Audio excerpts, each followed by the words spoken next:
Hi students, welcome to new class. ഇന്നത്തെ ക്ലാസ്സിൽ നമ്മൾ ഡിസ്കസ് ചെയ്യാൻ പോകുന്നത് മാർക്കറ്റിങ്ങിൻ്റെ ഇമ്പോർട്ടൻസ് എന്തൊക്കെയാണെന്നുള്ളതാണ് പറയുന്നത്. ഓരോ ജീവിതത്തിലും വളരെയധികം പ്രാധാന്യം നൽകുന്നത് ഒരു സംഭവമാണ് മാർക്കറ്റിംഗ് എന്ന് പറയുന്നത്. ഒരുപാട് ഫേംസ് അവരുടെ പ്രോഡക്റ്റുകൾ വളരെയധികം അഡ്വർടൈസ്മെൻറ്റോടുകൂടി ജനങ്ങളിലേക്ക് എത്തിക്കുകയും ജനങ്ങൾ അത് സ്വീകരിച്ചുകൊണ്ട് അവരുടെ നീഡ്സ് ആൻഡ് വാണ്ട്സ് സാറ്റിസ്ഫൈ ചെയ്യുകയും ചെയ്തുകൊണ്ടിരിക്കുന്ന ഒരു പ്രോസസ്സാണ് മാർക്കറ്റിംഗ്. അപ്പോൾ ഇതിന് എത്രത്തോളം പ്രാധാന്യമുണ്ട്, ഇത് ഈ മാർക്കറ്റിംഗ് കൊണ്ട് ആർക്കൊക്കെയാണ് അതിനെ എഫക്റ്റ് ചെയ്യപ്പെടുന്നത്? ഒന്ന്, ആ കമ്പനി തന്നെയാണ്. പിന്നെ ഗവൺമെൻറ്റിന്, സൊസൈറ്റിക്ക്, എക്കണോമി ആസ് എ ഹോൾ. അപ്പോൾ പ്രധാനമായിട്ടും നമുക്കിവിടെ ഡിസ്കസ് ചെയ്യാൻ പോകുന്നത് മാർക്കറ്റിംഗ് എങ്ങനെയാണ് ഒരു സൊസൈറ്റിയെ സംബന്ധിച്ചിടത്തോളം, ഒരു സമൂഹത്തിനെ സംബന്ധിച്ചിടത്തോളം ഇത്രത്തോളം പ്രാധാന്യമുള്ള ഒന്നാവുന്നത് എന്നുള്ളതാണ് ചോദിക്കാം. ഫസ്റ്റ് പോയിന്റ് എന്ന് പറയുന്നത് പ്രൊവൈഡ്സ് എംപ്ലോയ്മെൻ്റ് ആണ്.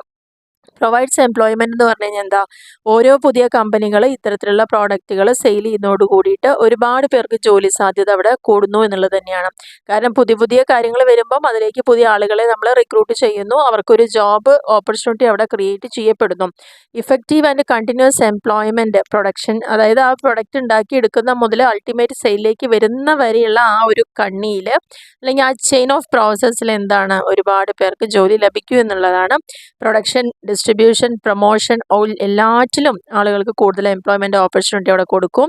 And males and females opt for career in marketing after graduation. അതേപോലെ തന്നെ ഗ്രാജുവേഷന് ശേഷം അവർ മാർക്കറ്റിംഗിൽ ഒരു കരിയർ തന്നെ ഓപ്റ്റ് ചെയ്യുന്നു. അത് മെയിൽ ആയാലും അത് ഫീമെയിൽ ആയാലും. Okay, it is estimated that out of 5% 4% R employed in marketing. ഏകദേശം ഒരു കണക്ക് പ്രകാരം ഒരു 5 വ്യക്തികളെ നമ്മൾ പഠനത്തിന് വേണ്ടി എടുക്കുകയാണെന്ന് വെച്ചാൽ അതിൽ 4 പേരും ജോലി ചെയ്യുന്നത് മാർക്കറ്റിങ്ങിൻ്റെ ഭാഗമായിട്ട് തന്നെയാണ്. 40% of the labour force in developed economies, 40% labour ഫോഴ്സും മാർക്കറ്റിംഗ് പ്രോസസ്സാണ് ഒരുപാട് ഡെവലപ്ഡ് കൺട്രീസിൽ പോലും നമുക്ക് നോക്കുമ്പം കാണാൻ സാധിക്കുന്നു എന്നുള്ളതാണ് പറയുന്നത്. അപ്പോൾ സൊസൈറ്റിയെ സംബന്ധിച്ചോളം ആദ്യത്തെ ഇമ്പോർട്ടൻസ് പറഞ്ഞാൽ ജോബ് ക്രിയേഷനാണ്, അല്ലെങ്കിൽ പ്രൊവൈഡ്സ് എംപ്ലോയ്മെൻറ്റ് എന്നുള്ളത് തന്നെയാണ്. യാതൊരു സംശയമില്ലാത്തൊരു കാര്യമാണ്. അങ്ങനെ ഓരോ വ്യക്തികൾക്കും ഒരു ഇൻകം ജനറേറ്റ് ചെയ്യാൻ സാധിക്കുമ്പോൾ സ്വാഭാവികമായിട്ട് അവരുടെ ജീവിത നിലവാരം അവിടെ ഉയരുന്നു എന്നുള്ളതാണ്. മാർക്കറ്റിംഗ് ഓരോ ആളുകളിലേക്കും അവരുടെ നീഡ്സ് ആൻഡ് വാണ്ട്സ് സാറ്റിസ്ഫൈ ചെയ്തുകൊണ്ട് അതിൽ ഏർപ്പെട്ടിരിക്കുന്ന വ്യക്തികളുടെ ജീവിത സൗകര്യങ്ങൾ, ജീവിത നിലവാരം കൂടി ഉയർത്തുന്നതിന് സാധിക്കുന്നു. Rise standard of living, creates utilities. നമ്മൾ ഡിസ്കസ് ചെയ്ത പോയിന്റാണ്. പ്ലേസ് യൂട്ടിലിറ്റി ഉണ്ട്, ടൈം യൂട്ടിലിറ്റി ഉണ്ട്, പൊസിഷൻ യൂട്ടിലിറ്റി ഉണ്ട്. അപ്പോൾ അത്തരത്തിലുള്ള എല്ലാ യൂട്ടിലിറ്റീനെയും അത് ഇൻക്രീസ് ചെയ്യുന്നു അല്ലെങ്കിൽ ക്രിയേറ്റ് ചെയ്യപ്പെടുന്നു. ട്രാൻസ്പോർട്ട് ഉണ്ടെങ്കിൽ അത് പ്ലേസ് യൂട്ടിലിറ്റി ആയി, സ്റ്റോറേജ് ഉണ്ടെങ്കിൽ അത് ടൈം യൂട്ടിലിറ്റി ആയി, വേണ്ട സമയത്ത് എത്തിക്കാൻ സാധിക്കുക. പിന്നെ എക്സ്ചേഞ്ചിലൂടെ നമുക്ക് നടക്കുന്നത് പൊസിഷൻ യൂട്ടിലിറ്റിയാണ്. കാരണം നമ്മളൊരു പ്രൊഡക്റ്റ് ഉണ്ടാക്കുമ്പോൾ അതിൻ്റെ ഓണർ നമ്മളാണ്. എപ്പോഴാണോ അത് വേറെ ആൾക്ക് സെല്ല് ചെയ്യുന്നത് അതോടുകൂടിയിട്ട് അതിൻ്റെ കൈവശം അവകാശവും ഓണർഷിപ്പും ആ കൺസ്യൂമറിലേക്ക് പോകുന്നു. അങ്ങനെ ഒരുപാട് യൂട്ടിലിറ്റീസ് അവിടെ ക്രിയേറ്റ് ചെയ്യപ്പെടുന്നു സമൂഹത്തിൽ. ആൻഡ് കോസ്റ്റ് റെഡ്യൂസ് ചെയ്യാൻ ഏറ്റവും നല്ലൊരു മാർഗം തന്നെയാണ് മാർക്കറ്റിങ്ങിൽ ഓപ്റ്റിമം പ്രൊഡക്ഷനും ഓപ്റ്റിമം കൺസംഷനുമാണ് എൻഷുർ ചെയ്യേണ്ടത്. അങ്ങനെ വരുന്ന സമയത്ത് നമുക്ക് അത് ഉണ്ടാക്കിയെടുക്കാൻ വരുന്ന ചിലവ് വളരെയധികം കുറഞ്ഞു കിട്ടും. അങ്ങനെ ചിലവ് കുറയുന്നതിൻ്റെ ഭാഗമായിട്ട് കൺസ്യൂമേഴ്സിന് നല്ല ക്വാളിറ്റിയുള്ള പ്രൊഡക്റ്റ് വളരെ തുച്ഛമായ വിലയ്ക്ക് നമുക്ക് സെയിൽ ചെയ്യാൻ സാധിക്കുന്നു എന്നുള്ളത് തന്നെയാണ് ഇതിൻ്റെ വേറൊരു പ്രത്യേകത എന്ന് പറയുന്നത്. അപ്പോൾ കോസ്റ്റ് റെഡ്യൂസ് ചെയ്യാൻ സാധിക്കുന്നു. ഒരുപാട് സോഷ്യൽ പ്രോബ്ലംസിനെ നമുക്ക് സോൾവ് ചെയ്യാൻ സാധിക്കുന്നു. എങ്ങനെയാണ്? അപ്പോൾ ഡിഫറെൻറ്റ് അഡ്വർടൈസ്മെൻറ്റ്സ് നമ്മൾ കാണാറുണ്ട് അല്ലേ? അതായത് family planning, ecological balance, pollution control, consumers health, morals of the community, അങ്ങനെ ഡിഫറെൻറ്റ് ആസ്പെക്റ്റിലുള്ള അഡ്വർടൈസ്മെൻറ്റ് നമ്മൾ കാണാറുണ്ട്. അപ്പോൾ സൊസൈറ്റീനെ ബാധിക്കുന്ന ഒരുപാട് പ്രോബ്ലംസിനൊരു സൊല്യൂഷൻ കൂടിയാണ് ഇത്തരത്തിലുള്ള ഒരു മാർക്കറ്റിംഗ് കൊണ്ട് ഉദ്ദേശിക്കുന്നത്. അപ്പോൾ സോഷ്യൽ മാർക്കറ്റിങ്ങിലൂടെ ഒരു നല്ലൊരു പ്രോബ്ലം സോൾവിങ് പ്ലാറ്റ്ഫോം കൂടി നമുക്ക് ക്രിയേറ്റ് ചെയ്യപ്പെടുന്നു എന്നുള്ളതാണ് 5ാമത്തെ പോയിന്റിൽ പറഞ്ഞിരിക്കുന്നത്. 6ാമത്തെ പോയിന്റിൽ പറയുന്നത് മേക്ക് ലൈഫ് ഈസിയർ, നമ്മുടെ ജീവിതം വളരെ ഈസിയാക്കി മാറ്റുക. കാരണം പല പ്രോഡക്റ്റുകളുടെയും കടന്നുവരവോട് കൂടിയിട്ട് പല കാര്യങ്ങളും നമുക്ക് വളരെ ഈസി ആയിട്ട് തന്നെ ചെയ്തെടുക്കാൻ സാധിക്കുന്നുണ്ട്. മാർക്കറ്റിങ്ങിൽ പ്രധാനമായിട്ട് നമ്മൾ പറഞ്ഞു, ആളുകളുടെ മാറിക്കൊണ്ടിരിക്കുന്ന ആവശ്യങ്ങൾ അല്ലെങ്കിൽ അവരുടെ നീഡ്സ്, വാണ്ട്സ്, ആസ്പിറേഷൻസ്, അതിനനുസൃതമായിട്ടുള്ള ഗുഡ്സ് നമ്മൾ കൊടുക്കുന്നു. കംഫർട്ടബിൾ ആയിട്ടുള്ള സ്ഥലത്തും അതുപോലെ പ്രൈസിനും ഒക്കെയാണ് നമ്മൾ കൊടുക്കുന്നത്. അപ്പോൾ അവരുടെ ജീവിതം കുറച്ചുകൂടി അത് ഈസിയർ ആക്കി മാറ്റുകയാണ് ചെയ്യുന്നത്. ഒരു സൊസൈറ്റീനെ നല്ല രീതിയിൽ സമ്പൽ സമൃദ്ധമാക്കുക എന്നുള്ളത് തന്നെ മാർക്കറ്റിങ്ങിൻ്റെ വേറൊരു ഇമ്പോർട്ടൻസ് എന്ന് പറയുന്നത്. കാരണം അവിടെ നമുക്കറിയാം ഓരോ ആളുകളും many firms encourage their employees to participate in activities that benefit their communities. പല ആളുകളും ജോലിക്ക് എടുക്കുന്ന സമയത്ത് അവരുടെ കമ്മ്യൂണിറ്റീനെ ഡെവലപ്പ് ചെയ്യാൻ അല്ലെങ്കിൽ അതിനൊരു ബെനിഫിറ്റ് കിട്ടുന്നതിന് വേണ്ടിയിട്ടാണ് അവരെ എൻകറേജ് ചെയ്യാറുള്ളത്. Heavily socially responsible actions and charities. ഓരോ ആളുകൾക്കും സാമൂഹ്യപരമായിട്ടൊരു ഉത്തരവാദിത്വവും അതുപോലെ തന്നെ ചാരിറ്റി പ്രവർത്തനങ്ങൾ ഏർപ്പെടാനുള്ള ഒരവസരം ഒക്കെയാണ് ഈ ഒരു മാർക്കറ്റിങ്ങിൽ സമൂഹത്തിനോട് കൊടുക്കാൻ പറ്റുന്ന ഏറ്റവും നല്ല ഇമ്പോർട്ടൻസ് എന്ന് പറയുന്നത്. അപ്പോൾ 7 പോയിൻ്റാണ് നമ്മളിവിടെ ഡിസ്കസ് ചെയ്തിരിക്കുന്നത്. മാർക്കറ്റിങ്ങിൻ്റെ പ്രാധാന്യം, സൊസൈറ്റിയിലേക്കുള്ള മാർക്കറ്റിങ്ങിൻ്റെ പ്രാധാന്യം എന്താണെന്നുള്ളത്. അടുത്തത് importance of marketing to companies. ഇപ്പോൾ ഓരോ കമ്പനികളും അവരുടെ പ്രൊഡക്റ്റുകൾ ഇറക്കുന്നു, സർവീസുകൾ പ്രൊവൈഡ് ചെയ്യുന്നു. അപ്പോൾ ഇത്തരത്തിലുള്ള കമ്പനിക്ക് എന്തൊക്കെ ബെനിഫിറ്റുകളാണ് അല്ലെങ്കിൽ കമ്പനിക്ക് എത്രത്തോളം പ്രാധാന്യമുണ്ട് ഈ ഒരു മാർക്കറ്റിംഗ് എന്ന് പറയുന്നത്. Marketing is what fuels A business. ഒരു ബിസിനസ്സിൻ്റെ ഇന്ധനമാണ്, അല്ലെങ്കിൽ അത് കത്താൻ സഹായിക്കുന്ന, അല്ലെങ്കിൽ അത് കണ്ടിന്യൂ ചെയ്യാൻ സഹായിക്കുന്ന ഏറ്റവും ഇന്നവിറ്റബിൾ ആയിട്ടുള്ള ഒരു പാർട്ട് തന്നെയാണ് മാർക്കറ്റിംഗ് എന്ന് പറയുന്നത്. അപ്പോൾ ഇവിടെ പ്രധാനമായിട്ടും എന്തിനാണ് നമ്മൾക്കൊരു സ്ഥാപനത്തിനെ സംബന്ധിച്ചോളം മാർക്കറ്റിംഗ് ഉണ്ടെങ്കിൽ തന്നെയാണ് അവിടെ എന്തുണ്ടാവുന്നുള്ളൂ, സെയിൽസ് ഉണ്ടാവുള്ളൂ. സെയിൽസ് ഉണ്ടെങ്കിൽ പ്രോഫിറ്റ് ഉണ്ടാവുള്ളൂ. അങ്ങനെ ഉണ്ടെങ്കിൽ മാത്രമാണ് അവിടെ ഇൻകം ജനറേഷൻ എന്ന് പറയുന്ന ആ ഒരു പ്രോസസ്സ് അവിടെ ഉണ്ടാവുന്നുള്ളൂ. ഓരോ മാർക്കറ്റിങ്ങിലൂടെയും എന്താണ് സംഭവിക്കുന്നത്, തങ്ങൾ മാനുഫാക്ചർ ചെയ്ത പ്രോഡക്റ്റും സർവീസുകളും മാർക്കറ്റ് ചെയ്യപ്പെടുന്നു. ഒരു ഫേമിനും അവരുടെ പ്രൊഡക്റ്റ് സെയിൽ ചെയ്യാതെ മുന്നോട്ട് പോകാൻ സാധ്യമല്ല. കാരണം റവന്യൂ നമുക്ക് ജനറേറ്റ് ചെയ്യണം, അല്ലെങ്കിൽ ഇൻകം ഉണ്ടാക്കണം. അപ്പോൾ മാർക്കറ്റിംഗ് മാത്രമാണ് ഒരേ ഒരു റവന്യൂ സോഴ്സ് ഒരു ഓർഗനൈസേഷനെ സംബന്ധിച്ചോളം ഉണ്ടാവുന്നുള്ളൂ എന്നാണ് പറയുന്നത്. രണ്ടാമത്തെ പോയിന്റിൽ പറയുന്നത് helps in planning and decision making.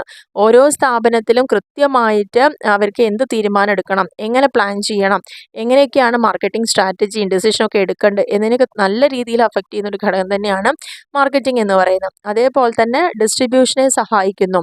ഒരു പ്രൊഡക്റ്റ് ഉണ്ടാക്കി എടുത്തു കഴിഞ്ഞാൽ ആ ഫേം അടുത്തത് ചിന്തിക്കുന്നത് എന്താണ്, എങ്ങനെയാണ് ഇത് ജനങ്ങളിലേക്ക് എത്തിക്കേണ്ടത്, ഏത് ചാനലിലൂടെ വേണം.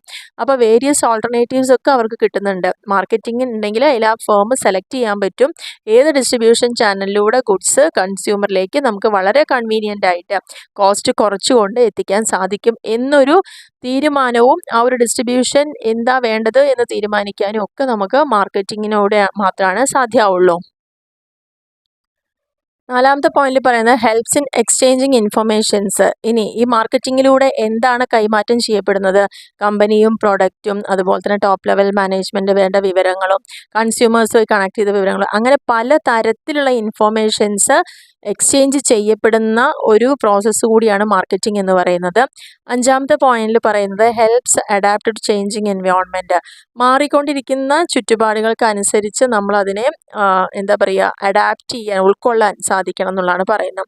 അപ്പോൾ മാർക്കറ്റിങ്ങിൽ ഇൻഫർമേഷൻസ് കൊടുക്കുന്നുണ്ട് മാനേജ്മെൻറ്റ്. കാരണം എൻവയോൺമെൻറ്റിൽ എന്ത് മാറ്റം വന്നാലും ആദ്യം കിട്ടുന്നത് മാനേജ്മെൻറ്റിനാണ്.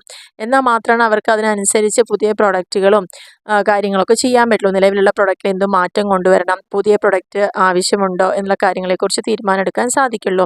ഇനി എക്സ്പാൻസ് ഗ്ലോബൽ പ്രസൻസ്. നല്ല രീതിയിൽ ഒരു കമ്പനി സ്റ്റാർട്ട് ചെയ്ത് അത് രാജ്യത്തിന് നല്ലൊരു മികവാർന്ന് നിൽക്കുകയാണെന്ന് വെച്ചാൽ തീർച്ചയായിട്ടും അത് ഇൻ്റർനാഷണൽ മാർക്കറ്റിലേക്ക് കൂടെ എൻട്രി ചെയ്യാൻ പറ്റുന്നു എന്നുള്ളതാണ്. അപ്പോൾ അതുവഴി അതിൻ്റെ ആ ഒരു മാർക്കറ്റിംഗ് ഗ്ലോബലൈസ് ചെയ്യപ്പെടുന്നു. എവിടെയും അത് അവൈലബിൾ ആകുന്ന, ലോകത്തെ ഏത് കോണിലും കിട്ടുന്ന അവസ്ഥയിലേക്ക് അത് മാറുന്നു എന്നുള്ളതാണ് അതിൻ്റെ വേറൊരു പ്രത്യേകത. ഹെൽപ്സ് ടു ഏൺ ഗുഡ് വില്ല്. ഇങ്ങനെയൊക്കെയാണ് ഒരു ഫേം മുന്നോട്ട് പോകുന്നുണ്ടെങ്കിൽ തീർച്ചയായിട്ടും മാർക്കറ്റിങ്ങിലൂടെയാണ് ഒരു കമ്പനിക്ക് ഒരു സൽപ്പേര് അല്ലെങ്കിൽ എല്ലാവരുടെ മുമ്പിൽ നല്ലൊരു പ്രസ്റ്റീജ് ഉണ്ടാവുന്നതും മാർക്കറ്റിങ്ങിലൂടെയാണ്. ഇതാണ് മാർക്കറ്റിങ്ങിനെ കൊണ്ടുള്ള ഒരു കമ്പനിക്കുള്ള പ്രാധാന്യം എന്ന് പറയുന്നത്. ഇനി കൺസ്യൂമേഴ്സ്, നമ്മളാണ് കൺസ്യൂമേഴ്സ് എന്ന് പറയുന്നത്. നമ്മൾക്ക് എന്തൊക്കെ ബെനിഫിറ്റ്സ് ആണ് ഈ മാർക്കറ്റിങ്ങിലൂടെ കിട്ടുന്നത് എന്നുള്ളതാണ്.